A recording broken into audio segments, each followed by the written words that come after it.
All right, thanks, President Dave. It's always great to introduce somebody that you know, then you don't know their background. So please bear with me. I think this is important.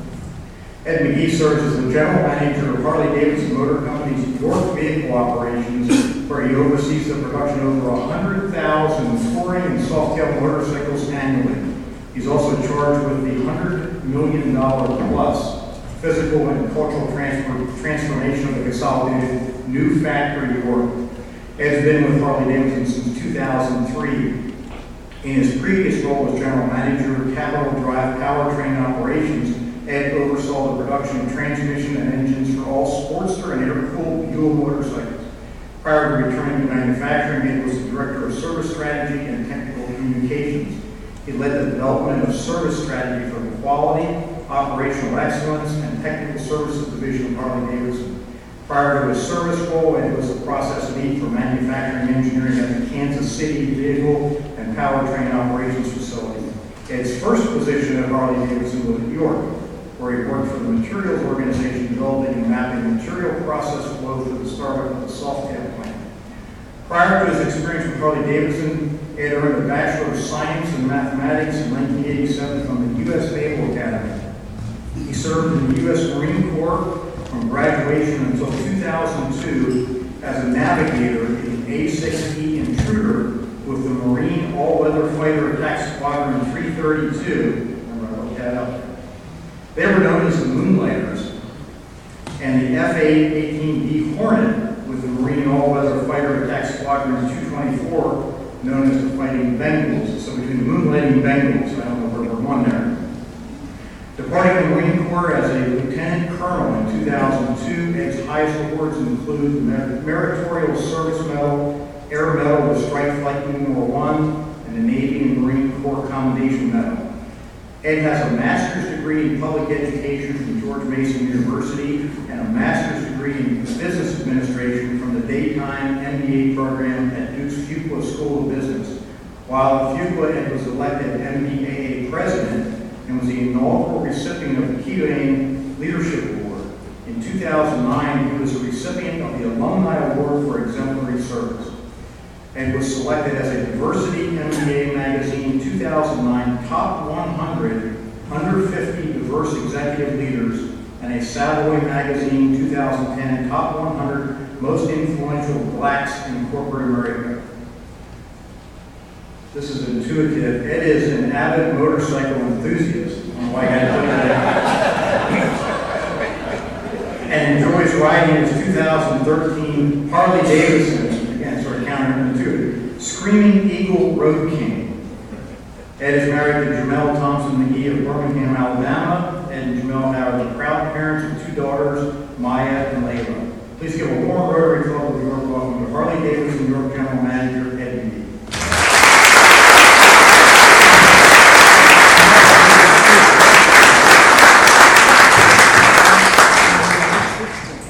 I told my wife I was speaking at Rotary today and said I was going to wear a suit. She said, "What are you, stupid?" You gotta represent the brand, hey, come on. Well, thanks for the introduction. Thanks for allowing me to speak again. I actually spoke at Rotary probably within the first couple of months of arriving here in New York. And it was an absolutely overwhelming time for me. We had a mountain of work that I'll talk a little bit about today. But through the support of the community and literally I see faces in the room that have been incredible supporters, not only of my journey, but the journey of the factory. And I thank you with all of my heart. So it's good to be back. I'm going to spend a few minutes talking a little bit about the transformation and then get into some of the lessons learned over the course of our past few years.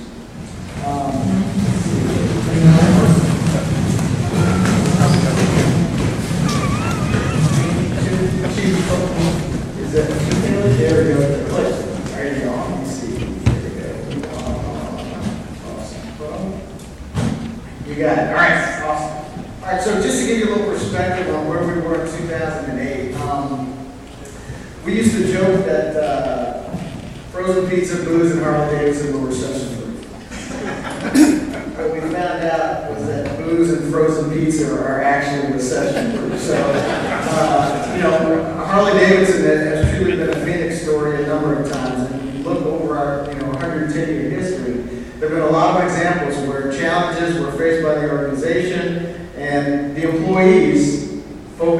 solving problems to really adapt to new business realities. And this was certainly the case in York at the end of 2008. So what we had was really a facility that was the byproduct of many years of growth. And it's very typical for organizations when you grow to specialize. When we built our first Sportster in the factory in 1973, all models were built on the same assembly line. As we grew, though, we started to specialize. And very, very typical for organizations. So we would add assembly lines for specific models of motorcycles. Our engineering then started to specialize for those specific families. We built the Softail facility in 2003 just for Softail production, and it's the larger kind of building that you see off to the right.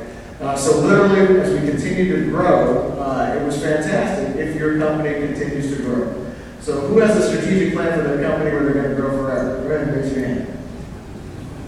All right, good answer. The reality is, oftentimes the focus for growth is great while you're growing, but what it creates is an incredible amount of overhead and a lot of capacity that you don't need when your business is not growing.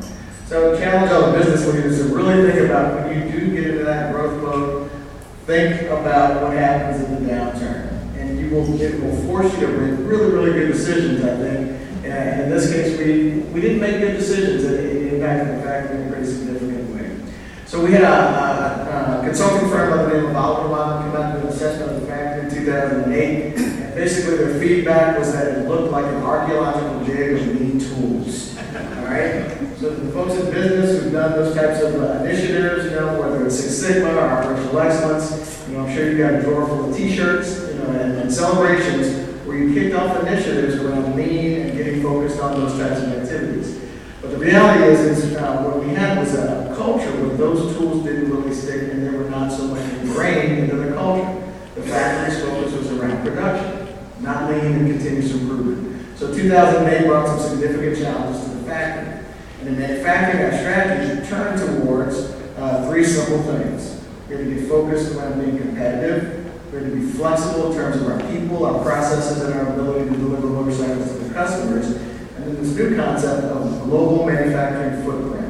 So we had to think about how our processes would be replicated through all of our factories throughout the world so that we could solve problems very quickly and then basically replicate those great ideas across our factories around the world. So significant challenges in the factory, 41 buildings, 232 acres, some fantastic employees, but with a whole lot of pride that they really, really were feeling a little underserved and undervalued at that point. So this is what the transformation essentially looked like. We added about 70,000 square feet to the old Softail building where we did all of our Softail assembly. We added about another 35,000 square feet to the north end of the facility. The south end, we added our new tour center, which is fantastic. I highly recommend you come out and visit us sometimes. We've got a workout facility, a gym for the employees, and then everything else went away. All right? So when you think about producing hundreds of thousands of motorcycles every year on a campus of that size and significance, and you talk about transforming it into a much leaner operation, as a company, you have to take a step back and say, what do we have to be good with in the eyes of our customers? And what we did was we focused on three core competencies that are very similar to automotive, around fabrication, around paint, and then vehicle assembly. And what you see in the facility now is a much, much clearer flow. So this is what the campus looks like, bird's eye view of the campus today. When the analyst came out in 2011, they said it looked like Cortez burning his ships when he came to the New World. All right? So the old factory and the old buildings came down as we built the new facility. And the interesting leadership challenge was the organization had 1 foot in the past, right? We had 1 foot in the future, and then folks who've done these transformations, you have to lean your organization into that future. And really, it takes a lot of persistence, and I'm from Louisiana, so my big analogy was you got to lean into the hurricane, right? Leaning into the hurricane every day, facing some significant changes for the factory, and I can't begin to tell you how incredible the employees were over the course of the transformation. So this is what the factory looks like today. And if you haven't been there, it's pretty incredible. So I'll ask this question. When you see this picture, what are the images or what are the words that come to mind when you see this picture? Clean, well lit, what you don't see is all the incredible technology that's really driving the factory today. The factory, in the old factory, we used to have days of inventory on the assembly line to deal with the hundreds of thousands of models that we would build every year. Today, on average, I've got about 3 hours of inventory on the assembly line side. All right, so in terms of process improvement. In January 2 years ago, in this one factory, we built more motorcycles than we did on the entire campus 2 years ago. And we continue to do that every year since. In the old factory, if you remember the old factory, there was a physical chain that actually pulled the carrier through the factory, right? The motorcycle would run through the carrier, and when the chain would stop running, everyone would kind of look up, figure out what the kink was, hop up with a crowbar, pop it, and then the chain would start running again. Today, we have what we call the digital chain. So there are literally 112 servers between Milwaukee and the factory here that actually run production. Millions of bits of data fly back and forth. All the carts are wireless. They're wirelessly guided carts. They follow a magnetic strip in the floor, look for magnetic pucks to identify where they are. All the infrastructure is plug and play, and literally I can change the configuration for the factory over the weekend. Right? It's all ones and zeros. Now what's interesting is you talk about the technology, and I tell folks all the time, and I think it's just wonderful, the students that you guys have here. And we've got to start inspiring our kids again to get into the business of building things. As a country, we do well when we make stuff. And I cannot begin to tell you how incredibly proud I am of the employees and their ability to really adopt some new technologies. And today, our factory is the only SAP factory on the planet that has these 4 levels of, I'll talk Japanese for a second here, but it's these 4 levels of software. It's APO, which is our order processing, which takes customer orders in and turns them into orders for our motorcycles. ATP, which is available at promise. So it looks at all of our parts for the 1,200 configurations of motorcycles that we build, and it says, yep, it is a process check, we got all the parts, and then my schedule goes frozen 6 hours before I start to build on that assembly line. 2 years ago, my schedule went frozen 15 to 20 days out, right? So it's a 95% improvement in that ability to be flexible to customer demand, which is really, really incredible. So a lot of hard work, it's well led, and what's wonderful about that picture is you see some of the technology, you see the lighting, the cleanliness of the factory, but what you don't see is the incredible continuous improvement mindset of the employees. And at the end of the day, you can build a great factory, if you don't have great employees doing great continuous improvement work, you're not going to achieve world-class. And that's certainly what we've seen out of that incredible work ethic of the folks in New York. And it's been just fantastic to watch. All right, so what I wanted to do is actually spend a little time talking about some of the lessons. And I think when you undergo one of these transformations, there are a ton of leadership lessons, but this is one slide that kind of captures probably one of the more significant lessons of our transformation. So whenever you go through a change, regardless of your organization, you always have to start out asking yourself, what problem am I trying to solve? And in the old days of the factory, the problem we were trying to solve was the problem of production. We had to produce more motorcycles. I mentioned earlier, our strategy changed, and it was a focus on competitiveness, flexibility, and global manufacturing footprint. The challenge when you step in front of those employees who, for the past 20 years, you've been telling them how great they are, right? And then you got to tell them, hey, you kind of suck, and you have to change, all right? That's not what you tell them, but that's what they hear, all right? And they look at you like, what is wrong with you, right? You've been telling us how great we are all this time, and now you're telling them we have to change? Well, here's the secret, and you all have faced this, I'm sure, in business and respective jobs. The secret is you focus on the customer, all right? And what we did was we spent a lot of time talking to our employees about the customers' expectations have changed. Today, we have to build an incredibly safely built, high-quality motorcycle and produce it to incredible customers all over the world. And we've got to do that better, faster, in a more lean way than we've done in the past. You don't get to vote what your customer wants, right? Your customer has demands and expectations, and when you present that to your employees, that gives you the wiggle room to start saying, it's not your fault. Right? This change is not your fault. We're going to go on a journey together, and we're going to do something that our customers want and appreciate, and it's going to help us to deliver some great business value. Now, you start on that journey, and this is a mistake that I think people end up stumbling on oftentimes. There's a difference between fixing things and changing things. All right? When you fix something, you focus on the problem. All right? There's typically a problem-solving methodology like Six Sigma or Lean. There is a discrete outcome that you want to result or one from your product, and you can typically measure it. And oftentimes when you fix things, there's a focus on compliance. And compliance is an important thing, right? So when you got to build the same motorcycle all the time, compliance is important. However, when you fix something, how many times do you fix it for? Maybe once, maybe twice, right? If you want to fix it forever, you have to focus on behavior, right? And behavior is a little bit of a different animal, right? So when you change something, you have to shine a light on the bright spots. And I equate this, human behavior is just like bugs at night, right? So when you're out on your lawn, you're out back lawn, you turn the lights on, what do the bugs do? Right? They start gravitating towards the light. They start circling the light, right? Human behavior is the same thing. So in your organization, if you're looking to make a change, right? Change is about culture and behavior. So you've got to shine a light on good behaviors over and over and over and over and over again. In the old factory, we celebrated production, getting the bikes out the door. Today, we celebrate continuous improvement in the factory, a continuous improvement mindset. And that is the driving force that really has resulted in some incredible accomplishments, and I'll talk about them later. But change is about culture. You can literally measure the culture of the organization if you take the time to do it right. But at the end of the day, the word at the bottom goes around commitment. You've got to get the hearts and minds of your employees engaged to really solve problems forever and really get into that problem-solving mindset that really you need out of the factory floor every day. So our big lesson is when you want to fix something, you focus on the problem. And oftentimes we try to fix our employees and they're not the problem, right?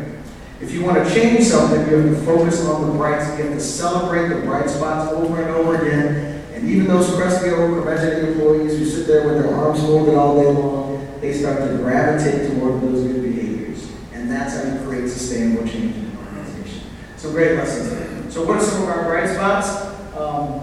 We built our 4 millionth bike at the campus just recently, October of last year. It was a fantastic experience because we brought the customers and we did something really neat. We knew we were building a 4 millionth bike. We've been building bikes at the factory for 40 years now. So we told our sales organization, hey, this bike is, we're building it at this time. We want you to reach out to the dealer that is going to and tell them, first of all, don't keep it. We want you to sell it to a customer, all right? But don't tell a customer what they're buying. So don't make this about buying a 4 million bike, right? So this customer was on a rally in Florida. He went to visit the dealership. It was on a Road Glide Ultra. They saw the bike. He was with his wife, and over the weekend they said, we're going to need the bike. So he went to the dealer, and I said, hey, we want the bike. And the dealer said, this is a special bike. He goes, well, really, what's special about it? He goes, well, I can't deliver it to you this weekend. You have to come back in another couple of weeks. And the guy was like, what? All right. So he and his wife go back to South Carolina. They drive back and forth on a couple of weekends, and there are news crews outside. They walk into the dealership, and the bike is in the center of the showroom floor, balloons all over the place. They cleared it up, all the employees are standing there, and they said, you are the lucky owners of the 4 millionth motorcycle that Harley Davidson, the factory in New York, produced. They almost started crying, okay? I mean, when you talk about brand loyalty, when you talk about the tattoos and all the cool stuff, when one of our customers finds out that they're the proud owners of something incredibly special for this incredibly special product. Literally, they called me up, and I was talking to him on the phone. I was actually on vacation at the time, and he handed the phone to his wife and said, "I'm getting too choked up to talk right now." All right. So what we did was we flew the customers out to the factory, and the bike was built on second shift. And if you run a factory for a second shift, never sees any love, right? So we brought the customers out on second shift. They got to meet the customers. They talked about how excited they were about buying the product. They shook the hands of all the employees who built the bike, and they went out on that assembly line. And I can't tell you, we couldn't have picked 2 more incredible customers to receive that motorcycle. I mean, the guy was a policeman. I see Chief Haley out there. He's a cop. And he and his wife just love riding, and they are the perfect customers. We had a special medallion made for the bikes. This is one of one, 4 millionth bike from your vehicle operation. And it was just a really unique experience to share with your customers. And we've got some of the most incredible customers in the world. So, we're proud moment for the factory. I mentioned SAP. We were the project of the quarter. So we were the only SAP customer. And SAP is an enterprise resource planning software. And again, an incredible amount of technology that launches in the factory. We're the only customer in the world today. This factory, our factory here in New York, is the only factory in the world with those 4 modules. And we won the SAP project in the quarter when we launched. I mean, just really neat technology that helps us build fantastic motorcycles today. We have over 41,000 visitors who come to the factory every year, 12% from around the world. And that's something that we're really proud of because when they come to York, right, they get to see all the rest of what makes York very special. They're spending money, they're at hotels, they're in restaurants, and it's great to see the stores, it's great to see the smiles as they come through and enjoy our factory and really enjoy the community and what it brings. We were selected as Industry Week Best Plants finalists for the 2nd year. So we're one of 13 factories in North America that were selected for Industry Week Best Plants. And this is pretty neat because in 2009, our CEO walked in the factory and said, we're going to shut this place down. I could not have done that without the incredible employees, right? And really the sacrifices that they made, their focus on really becoming a world-class factory and resulted in some pretty neat accomplishments for us as an organization. We're the winners of the 2013 Goonies Award for Environmental Excellence, which we received last year in Harrisburg. And then this is one of the other things that I think I'm very probably the most proud of. Again, we've got to get back into the business of making things as a country. And I noticed when I came here in 2010, I looked at the winners of the top 40 to 40 in the Business Journal, and God bless them, don't quote me on this, they were mostly lawyers and accountants. And God bless the service industry. I love you guys to death. But again, what are we celebrating as a community? We can't be a service organization forever. We've got to get into the business of celebrating the folks who make things. And it's not just the engineers. It's the folks out on that factory floor who put bikes together. And they just do an incredible job every day. If we want to be about making things, we've got to celebrate the folks who do that work. So we're proud. And actually tonight, we had a United Way breakfast in the morning. I'm speaking at Rotary at lunch. And tonight we're going to Harrisburg to celebrate with Zach, his award for top 40 and 40. Incredible engineer. And finally, recently we're selected as a Manchester Award for our continuous improvement. So anyway, a lot of accomplishments in the last 3 years. Those are not my accomplishments. They are the accomplishments of the factory and the incredible work ethic of the employees in New York. So I've got a quick video, and if we can run the video real quick.